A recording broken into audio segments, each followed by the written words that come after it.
പത്തനംതിട്ടയിൽ പോലീസ് വിട്ടയച്ചയാളെ മരിച്ച നിലയിൽ കണ്ടെത്തിയ സംഭവത്തിൽ പോസ്റ്റ്മോർട്ടം റിപ്പോർട്ടിലെ പരാമർശങ്ങളിൽ ദുരൂഹത. കോയിപ്പുറം സ്വദേശിയായ സുരേഷിന്റെ പോസ്റ്റ്മോർട്ടത്തിൽ 4 വാരിയലുകൾക്ക് പൊട്ടൽ എന്ന് കണ്ടെത്തിയിട്ടുണ്ട്. ചൂരൽ കൊണ്ട് അടിച്ചതായി കരുതുന്ന പാടുകളും ശരീരത്തിലുണ്ട്. പോലീസ് വിട്ടയച്ച 6-ാം ദിവസമാണ് യുവാവിനെ തൂങ്ങി മരിച്ച നിലയിൽ കണ്ടെത്തിയത്. ചില പ്രതികരണങ്ങൾ നോക്കാം. ഈ വാർത്തയുമായി ബന്ധപ്പെട്ട ആദ്യം.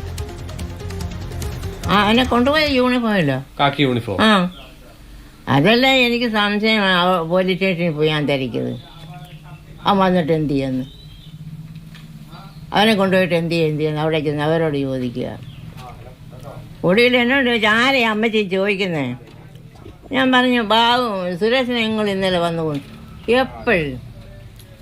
അപ്പോഴവരറിയുന്നത് പോലും. ഈ മരിച്ച സുരേഷിന്റെ അമ്മയുടെ പ്രതികരണമാണ് കേട്ടത്. സുരേഷിനെ വീട്ടിൽ നിന്നും കൂട്ടിക്കൊണ്ടുപോയവരെ കണ്ടെത്തണമെന്ന് സഹോദരൻ സജി ആവശ്യപ്പെട്ടു. അവർ പോലീസുകാരല്ല. സുരേഷിന്റെ മൊബൈൽ ഫോൺ കാണാനില്ല എന്നുകൂടി ഈ സഹോദരൻ പറയുന്നുണ്ട്. അവിടെ പോസ്റ്റ്മോർട്ടം അവിടെ ബോഡി അഴിക്കുന്ന സമയത്ത് ഞാനിവിടെ ഇടിച്ചിറക്കുന്നത്. അപ്പോൾ ഇറക്കുന്ന സമയത്ത് ഇൻക്വസ്റ്റ് തയ്യാറാക്കുന്ന സമയത്ത് ഇവിടെ 4 അടി. അപ്പം ഞാൻ അന്നേരം ഞാൻ പറഞ്ഞ പോലീസുകാരോട് പറഞ്ഞു, ഞാൻ ഫോട്ടോ എടുക്കാൻ തുടങ്ങി. പറഞ്ഞു വേണ്ട, ഞങ്ങൾ ഫോട്ടോ എടുക്കുന്നുണ്ട്, എൻ്റെ കോപ്പി തരാമെന്ന് പറഞ്ഞു. ഇപ്പോൾ അവർ തന്നിട്ടുമില്ല. അപ്പോൾ എന്നെ കൊണ്ട് ഫോട്ടോ എടുപ്പിച്ചില്ല. ഞാൻ പറഞ്ഞു, ഇത് കമ്പി വഴിക്കുള്ള അടിയല്ല, പൈപ്പിൻ്റെ അടിയുമല്ല, ഇത് ചൂരലിൻ്റെ അടിയാണ്. അത് വ്യക്തമായിട്ട് നമുക്ക് അതറിയാം. അപ്പോൾ ഈ 6-ാം മേലിക്കുണ്ട്. പിന്നെ അല്ലാതെ ഇതിൻ്റെ ശരീരത്തിൻ്റെ ഇവിടെ ഒക്കെ ആയിട്ട് പാടുകളും അതും ഇതുമുണ്ട്. നമ്മുടെ ഇവിടെ ഈ ഇടത്തെ സൈഡിൽ ഇവിടെ നെറ്റിയുടെ ഇവിടെ മുഖത്തിൻ്റെ ആ ഷേപ്പൊക്കെ ഒരു വല്ലാത്ത ഇതല്ലായിരുന്നു. CK അഭിലാൽ വിവരങ്ങളുമായി ചേരുകയാണ്. അഭിലാൽ, പോലീസ് യൂണിഫോം ഇട്ടവരാണ് വിളിച്ചുകൊണ്ടുപോയത് എന്ന് അമ്മ പറയുന്നു. പോലീസുകാരല്ല, മറ്റാരോ ഉണ്ട്, അതിന്റെ പേരിൽ ഗൂഢാലോചനയുണ്ട് എന്ന് സഹോദരൻ പറയുന്നു.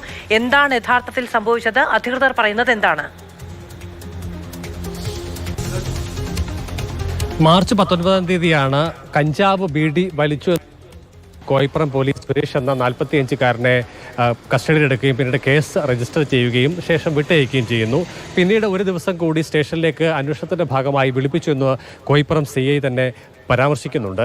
അതേസമയം അതിന് ശേഷം, അതായത് 22-ാം തീയതിയാണ് ഇദ്ദേഹത്തെ വീട്ടിൽ നിന്നും ഏറെക്കുറെ 25 കിലോമീറ്റർ അകലെ കോന്നി പോലീസ് സ്റ്റേഷൻ പരിധിയിലെ ഒരു കൃഷിയിടത്തിൽ തൂങ്ങി മരിച്ച നിലയിൽ കണ്ടെത്തിയത്. അത് 22-ാം തീയതി രാവിലെയാണ്. എന്നാൽ 20-ാം തീയതി വൈകുന്നേരം വീട്ടിൽ 3 പേരെത്തുകയും സുരേഷിനെ വാഹനത്തിൽ കൂട്ടിക്കൊണ്ടുപോവുകയും ചെയ്തു എന്ന് അമ്മ പറയുന്നു. അമ്മയുടെ മൊഴിപ്രകാരം, അതായത് അവരുടെ പ്രതികരണ പ്രകാരം അത് യൂണിഫോമിലുള്ള ആളാണ്. പക്ഷേ 80 വയസ്സ്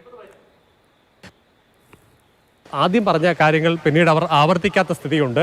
അതേസമയം സഹോദരൻ സജിയുടെ അദ്ദേഹം പങ്കുവെക്കുന്ന കുറച്ച് വിവരങ്ങളാണ് അല്പവിശ്വാസീയ യോഗ്യമായി എനിക്ക് നേരിട്ട് തോന്നിയത്. അദ്ദേഹം പറയുന്ന പ്രകാരം 3 പേർ വ്യാഴാഴ്ച ദിവസം വൈകുന്നേരം വീട്ടിൽ എത്തുകയാണ്. അതിനുശേഷം ഇദ്ദേഹത്തെ കൂട്ടിക്കൊണ്ടു പോകുന്നു.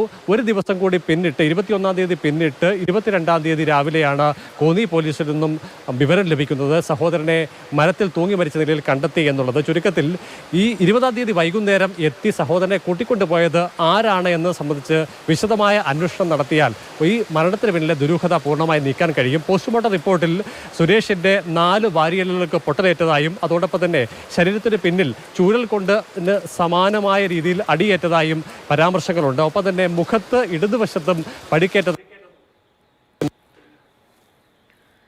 CK അഭിലാലാണ് വിവരങ്ങൾ നൽകിക്കൊണ്ടിരിക്കുന്നത്. സുരേഷ് എന്ന യുവാവാണ് മരിച്ചത്. പോലീസ് കസ്റ്റഡിയിൽ വിട്ട് 6-ാം ദിവസമാണ് തൂങ്ങി മരിക്കുന്നത്. പക്ഷേ പോസ്റ്റ്മോർട്ടത്തിൽ കാര്യമായ സംശയങ്ങൾ ഉളവാക്കുന്ന നിലയിലുള്ള വിവരങ്ങളാണ്. അതായത് വാരിയലുകൾ ഒടിഞ്ഞിട്ടുണ്ട്, ചൂരൽ കൊണ്ട് അടിയേറ്റ നിലയിലുള്ള പാടുകൾ ശരീരത്തിലുണ്ടായിരുന്നു തുടങ്ങിയ കാര്യങ്ങളൊക്കെയാണ് വ്യക്തമാകുന്നത്. എന്തായാലും പോലീസിന്റെ ഭാഗത്തുനിന്ന് ഇക്കാര്യത്തിലൊരു വിശദീകരണം ഉടനെ പ്രതീക്ഷിക്കുന്നു. നിലവിൽ പോലീസ് ഇതിനോട് പ്രതികരിച്ചിട്ടില്ല എന്നാണ് മനസ്സിലാക്കുന്നത്.